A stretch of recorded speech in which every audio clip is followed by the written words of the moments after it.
Nacido en Louisville, Kentucky, el 17 de enero de 1942 como Cassius Marcellus Clay. Fue un boxeador estadounidense, considerado uno de los mejores de todos los tiempos.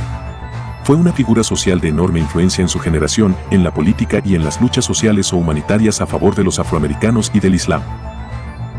Su nombre original proviene de un político del siglo XIX, Cassius Marcellus Clay. Creció en una época en la que la segregación racial estaba en su apogeo, en un vecindario afroamericano de clase trabajadora.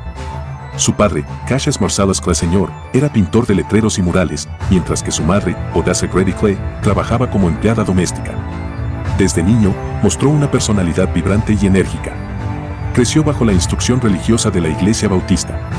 Era un jovencito muy cordial, que prefería leer la Biblia a vagabundear como otros muchachos cuando andaban todos de viaje para participar en eventos deportivos. A los 12 años, tras descubrir que le habían robado su bicicleta, juró enfrentarse al ladrón para darle su merecido. Este evento fue el catalizador que desencadenó su pasión por el deporte, dando inicio a ser dirigido por un policía llamado Joe Martin en un gimnasio local. Cassius asistió al Central High School en Louisville, donde no destacó particularmente en lo académico, pero sí en el boxeo. Su carisma y su energía eran evidentes, incluso en sus primeros años. Aunque los estudios no eran su fuerte, dedicaba horas al entrenamiento y pronto comenzó a ganar competiciones locales. En esa época fue diagnosticado con dislexia, pero eso no lo detuvo. Su habilidad natural y su inquebrantable determinación lo hacían ver diferente a los demás. A los 14 años, en el año 1956, ganó su primer título amateur, el Campeonato de Guantes de Oro de Louisville, lo que lo catapultó al ámbito nacional. Cassius Clay mostraba un comportamiento inquieto con sus compañeros de escuela y era muy divertido, aunque distraído y meditativo a la hora de las clases. Solía correr junto a los autobuses y a los 15 años trabajaba en la biblioteca de la escuela Nazaret. Una consejera escolar que lo conoció asevera que, de no haber sido por el boxeo, Ollie no habría sobresalido en nada, aunque reconoce que tenía una inteligencia que no era valorada lo suficiente. Según Ali, el personaje que más influyó en su carrera fue el primer campeón mundial afrodescendiente, Jack Johnson. El entrenamiento de Cassius comenzó bajo la tutela de Joe Martin y más tarde de Fred Stoner, quienes refinaron su estilo y técnica. 3 meses después de terminar la escuela secundaria, Cassius compite en el campeonato de 1960 de los Juegos Olímpicos de Verano en Roma, y gana la medalla de oro en peso semipesado derrotando a Zbigniew Pietsikowski de Polonia. Luego firmó con Louisville Sponsoring Group, un grupo de acaudalados hombres blancos de Kentucky que contratan al entrenador Angelo Dondi para que entrenara a Cassius en un gimnasio en la calle Quinta. Él jamás había visto nada como el gimnasio de la calle Quinta, era una isla de democracia en medio de toda aquella segregación racial. Para entrar al gimnasio de la calle Quinta había que subir un tramo de escaleras característico donde algunos boxeadores daban golpes a las paredes cuando estaban molestos y había que cubrir los agujeros con carteles de combates. Ese no era un lugar cualquiera, era un lugar digno donde entrenaban boxeadores que al estar allí se sentían que era su único lugar. Para entrenarte en el gimnasio de la calle Quinta necesitabas tener talento, ambición, ganas de ser alguien, estar dispuesto a trabajar muy duro para llegar a conseguir tu meta y deseo de aprender de los campeones. Porque cuando entrabas allí estabas con los campeones, y si alguien decía primer asalto, necesitan un peso medio, y subías al ring te encontrabas peleando con el campeón del mundo del peso medio, podía tumbarte, pero tú también a él. Cassius era un chico de muy buena crianza que quería ser boxeador, y cuando entraba al gimnasio, se le iluminaba la cara, en el gimnasio todo el mundo le quería, pensaban que era el mejor, todo el mundo sabía que llegaría lejos. Con todo este éxito, Cassius se convirtió en profesional y se mudó a Miami para entrenar con el legendario Angelo Dondi. Dundee se convirtió en una figura paterna y mentora para Ali, ayudándole a perfeccionar su estilo distintivo de flotar como una mariposa y picar como una abeja. Su velocidad, agilidad y técnica lo hicieron imparable en el ring. Desde temprana edad, había experimentado el racismo de manera directa. Creció en un Kentucky segregado donde los afroamericanos enfrentaban discriminación y violencia. Según sus palabras, un hecho que marcó su vida fue el asesinato del joven afrodescendiente Emmett Till, solo por haberle silbado a una mujer blanca. Estos desafíos personales alimentaron su determinación para luchar contra la injusticia. Incluso después de los Juegos Olímpicos de 1960 lo seguía resintiendo al ver los letreros de segmentación y por no poder comprar ropa en ciertos almacenes.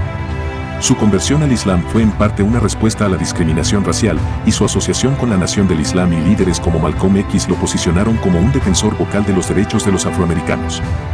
Durante la década del 60 Cassius fue muy popular, principalmente en países donde predominaba el Islam en el tercer mundo.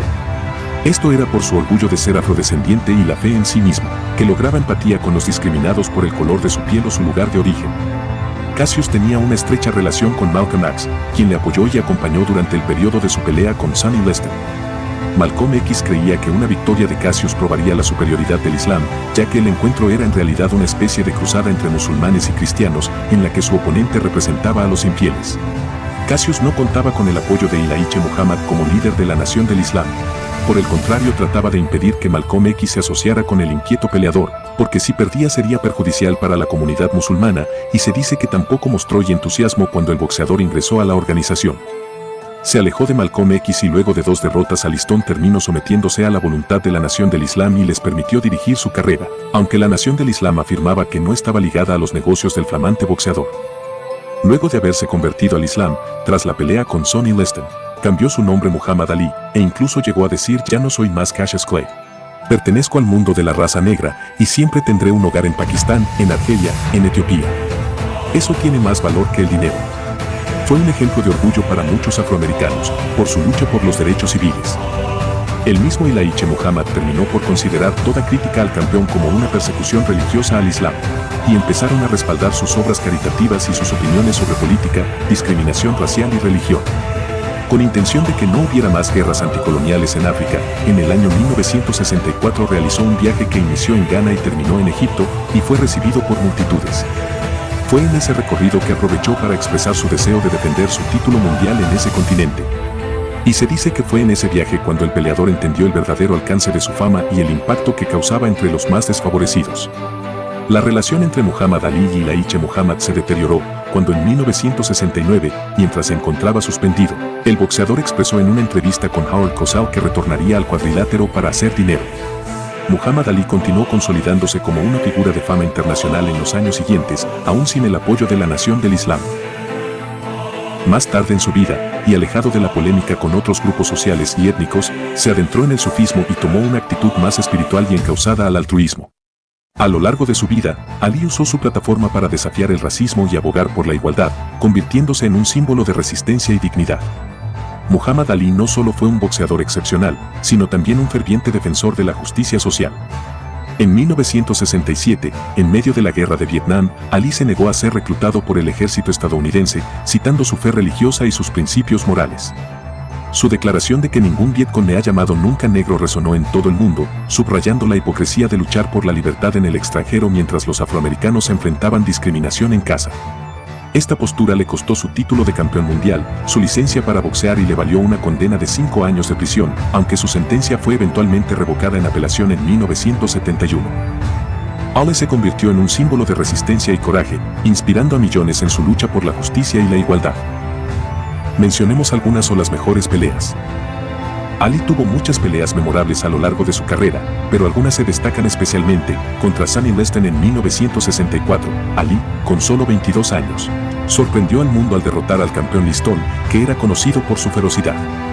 La victoria de Ali, lograda con su velocidad y técnicas superiores, marcó el comienzo de su reinado como campeón mundial de peso pesado. Se considera que esta era una pelea decisiva para ambos boxeadores, pero mayormente para Muhammad, ya que podía tener suficiente impacto para que llegase a ser el mejor y no poder volver a pelear debido a los golpes. Contra Joe Frazier en 1971, 1974, 1975, la trilogía de peleas con Frazier es legendaria. La primera pelea, conocida como la lucha del siglo, tuvo lugar en 1971 y fue la primera derrota profesional de Ali. Sin embargo, Ali ganó la revancha en 1974 y la brutal Thriller en Manila en 1975, considerada una de las peleas más intensas en la historia del boxeo.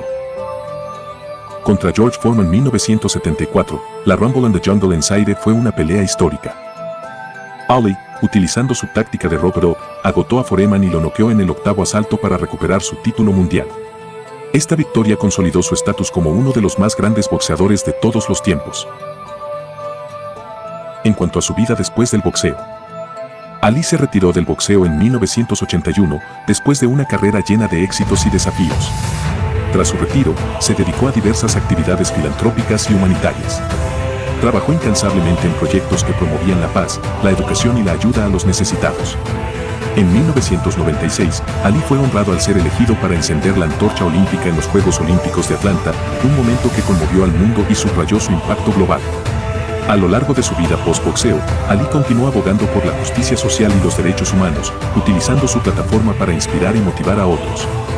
En 1984, a los 42 años, se le diagnosticó la enfermedad de Parkinson, una condición neurológica degenerativa que afecta el movimiento y el habla. Aunque la enfermedad progresó y limitó sus capacidades físicas, Ali nunca perdió su espíritu indomable. Ali había dado muestras de problemas en sus reflejos después de intentar recuperar su corona contra Larry Holmes en 1980. Se convirtió en un defensor de la investigación y la concienciación sobre el Parkinson, participando en numerosos eventos y recaudando fondos para la causa. Su lucha contra la enfermedad mostró su valentía y resiliencia, y continuó inspirando a millones de personas en todo el mundo. Muhammad Ali sostuvo una vida familiar como ninguna, se casó 4 veces y tuvo 9 hijos. Su primera esposa fue Sonji Roy, con quien se casó en 1964, pero el matrimonio duró solo un año. En 1967, se casó con Belinda Boyle, más tarde llamada Khalila Camacho Ali, con quien tuvo 4 hijos, Merium, Jamilla, Raseda y Muhammad Ali Jr. Su tercer matrimonio fue con Veronica Porsche en 1977. Y juntos tuvieron 2 hijas, Hannah y Laila, esta última siguiendo los pasos de su padre en el boxeo y alcanzando éxito profesional. Su cuarta y última esposa, Yolanda Lonie Williams, estuvo con él desde 1986 hasta su muerte en 2016, y juntos adoptaron a un hijo, Asaad Amin. Ali mantuvo una relación cercana y afectuosa con su familia, y a pesar de sus múltiples matrimonios, siempre fue un padre presente y amoroso. Ali siempre fue una figura política influyente, utilizando su plataforma para abogar por la justicia y la igualdad. Su negativa a participar en la guerra de Vietnam y su lucha por los derechos civiles lo convirtieron en un ícono de resistencia. Aunque no ocupó cargos políticos, Ali influyó en la política estadounidense y mundial a través de su activismo y sus discursos. Se reunió con líderes mundiales, abogó por la paz y utilizó su fama para promover causas benéficas y sociales.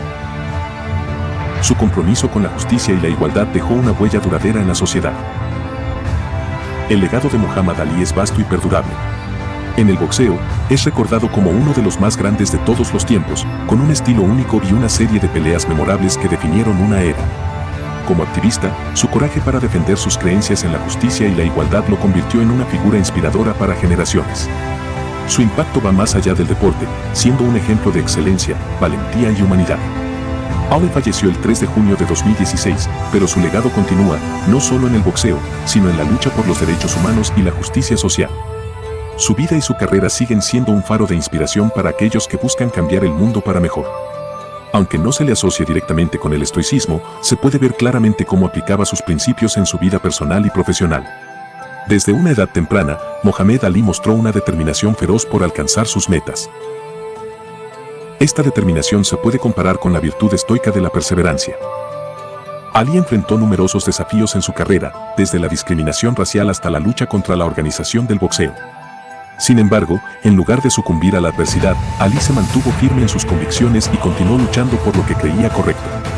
Una de las enseñanzas clave del estoicismo es aprender a aceptar lo que no se puede cambiar y centrarse en lo que sí se puede controlar. Muhammad Ali demostró esto de manera destacada cuando fue diagnosticado con la enfermedad de Parkinson.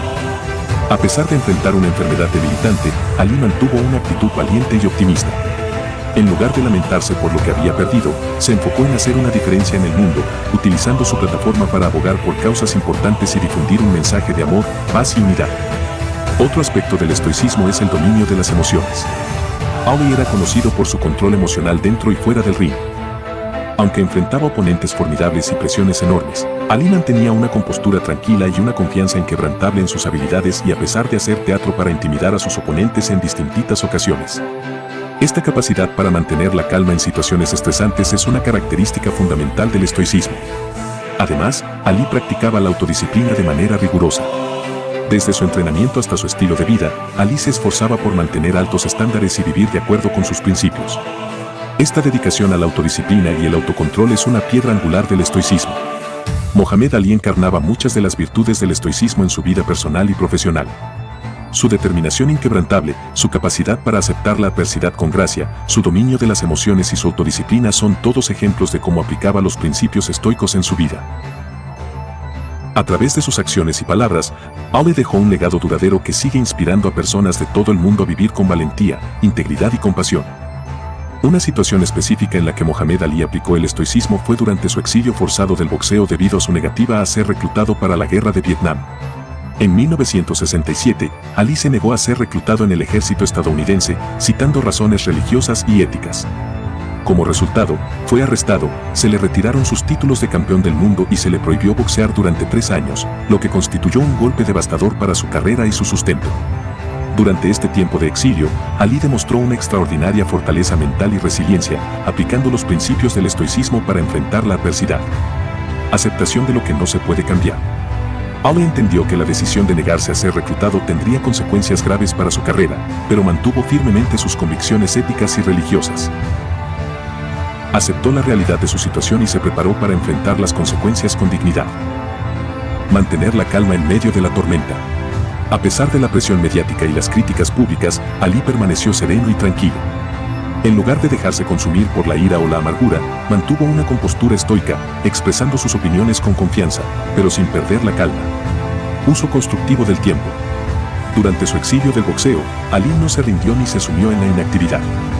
En lugar de eso, aprovechó el tiempo para abogar por causas importantes como los derechos civiles y la paz mundial. Se convirtió en un símbolo de resistencia pacífica y se comprometió a hacer una diferencia positiva en el mundo. Fortaleza en la adversidad. A pesar de las dificultades y la incertidumbre sobre su futuro, Ali se mantuvo firme en sus convicciones y nunca renunció a su identidad o integridad. Demostró una fortaleza mental inquebrantable, resistiendo la presión externa y manteniendo su fe en sí mismo y en sus creencias. En última instancia, el exilio de Mohamed Ali del boxeo durante 3 años sirve como un ejemplo notable de cómo aplicó los principios del estoicismo en medio de la adversidad. Ali mostró una determinación inquebrantable, una calma estoica y un compromiso con sus valores, dejando un legado duradero de coraje y resiliencia.